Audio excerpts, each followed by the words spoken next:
I wanted to see what the Subaru Crosstrek looks like underneath. This is the 2018. Everything is pretty aerodynamic. I will say that.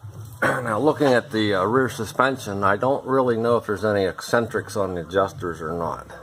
It doesn't look like it, but I can tell that the bolts are marked. So there may well be a cam in that bolt because they are marked. I don't know why they'd be marked other than they just wanted to make sure they didn't come loose. That must be what it is because that bolt's marked. Nice little pumpkin in the rear. Drain plugs are very, very accessible.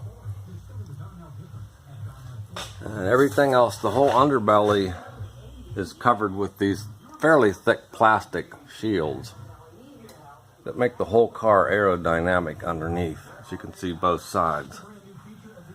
The muffler's right flush up with the body, not hanging down like on some cars. That's what gives it all the clearance. There's nothing hanging down.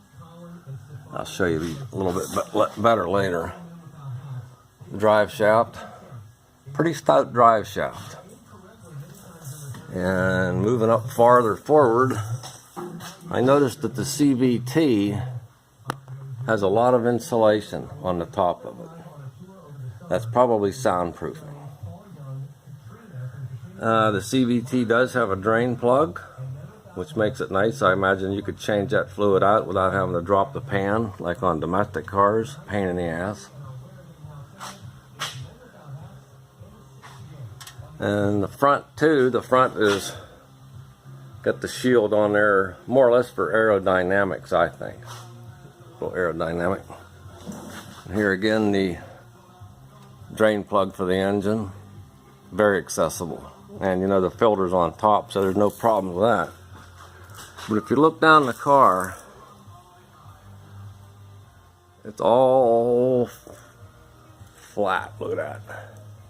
There's nothing hanging down. My wife's Ford Escape looks taller, but the muffler hangs down about 7 inches, along with everything else. I'm really happy with the car so far. I'm getting 33.5 miles a gallon in all my driving. I haven't really gone on a trip yet. If you'd like to see anything else, just let me know.